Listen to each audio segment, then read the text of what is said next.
Hello! This is your Chikitha. మేము బెంగుళూరులో weekend ఉన్నాం కదా! అప్పుడు మైసూర్ మహారాజ్ ప్యాలెస్‌కి వెళ్దాం అనుకున్నాం. అయితే ఆహ్, ఆ రోజే మా మేనేజర్ బ్రహ్మ కూడా రిటర్నింగ్ హోమ్ అనమాట. సో, అటు ఇటుగా సేమ్ టైంకి అందుకని కలిసి స్టార్ట్ అయిపోయాం. ఆఫీస్ గెస్ట్ హౌస్ నుంచి చెక్‌ఔట్ చేసేసి, క్యాబ్ కోసం వెయిట్ చేసి, క్యాబ్ రాగానే రైల్వే స్టేషన్‌కయితే వెళ్ళిపోయాం. ఎర్లీ మార్నింగే వెళ్ళిపోయాం. లైక్ అరౌండ్ 5:40 అలాగా స్టేషన్‌కి రీచ్ అయిపోయాం. సో, ఇంక బ్రహ్మకి బాయ్ బాయ్ చెప్పేసి మేము మా మైసూర్ వెళ్ళే ట్రైన్ అయితే ఎక్కేసాం. అసలు ఎర్లీ మార్నింగ్ అప్పుడే సన్‌రైజ్ అవుతుంది.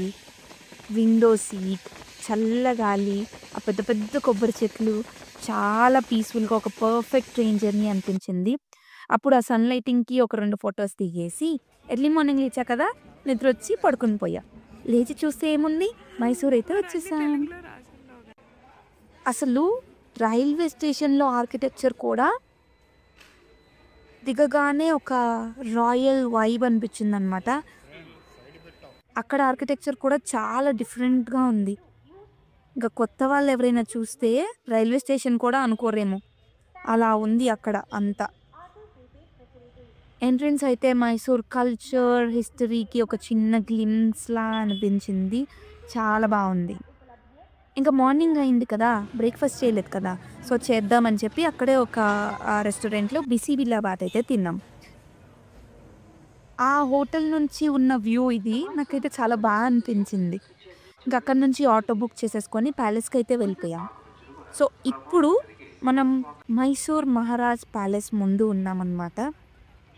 చాలా సేపు బయటే ఉండిపోయాం. అంతా కొత్తగా, అంతా చాలా బావుంది. ఫోటోస్, వీడియోస్ కంటే డైరెక్ట్‌గా చూస్తే మీకు ఇంకా ఆ వైబ్ అర్థమవుతది. సో, ప్యాలెస్‌లోకి ఎంటర్ అవ్వకముందు ఒక టెంపుల్ ఉంది. అది కూడా పెద్దగా భలే ఉంది. అక్కడ కొంతసేపు కూర్చున్నాం. అంటే పెద్దగా మనకి వేరే ప్లాన్స్ కూడా ఏం లేవు కదా! అని చెప్పి హడావిడి ఏం లేదని కొంసేపు పీస్‌ఫుల్‌గా ఉందని అక్కడ కూర్చున్నాం. ఇంకా ప్యాలెస్‌లోకైతే ఎంటర్ అయిపోయా.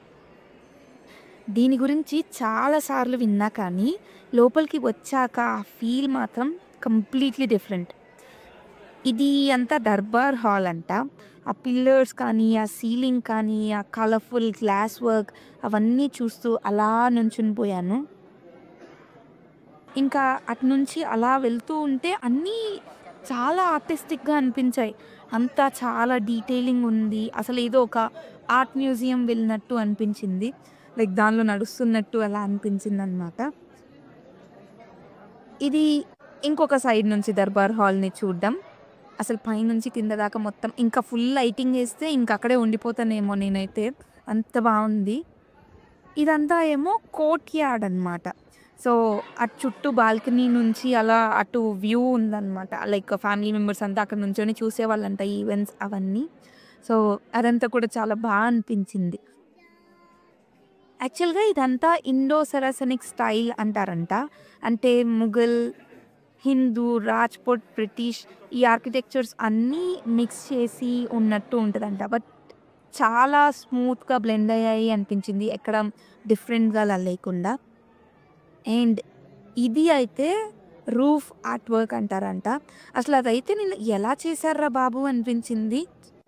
ఆ డిజైన్స్, అన్ని కలర్స్, గోల్డ్ ఫినిషింగ్‌తో బ్లెండ్ అయ్యి ఒక ఆర్ట్ గ్యాలరీ లాగా అలా అనిపించిందనమాట. ఈ వీడియోలో తెలియట్లేదు కానీ అసల గోల్డ్ ఫినిషింగ్ చూస్తేనే చాలా ఆహ్, అదొక రాయల్ వైబ్ అనిపించింది.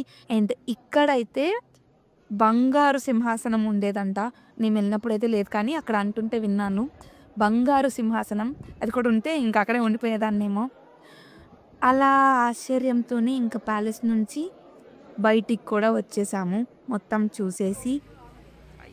బయటికి వచ్చాక ఇక్కడ కృష్ణుడి టెంపుల్ ఉంది.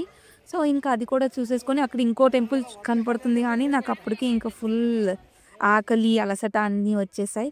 సో, అలా ఇంకా బయటికైతే వచ్చేసాం. కానీ ఉన్నంత సేపు అసలు టైమే తెలియలేదు. అదన్నమాట మన ఇవాల్టి వ్లాగ్. నెక్స్ట్ వ్లాగ్‌లో మళ్ళీ కలుద్దాం. Don't forget to like, share and subscribe to my channel.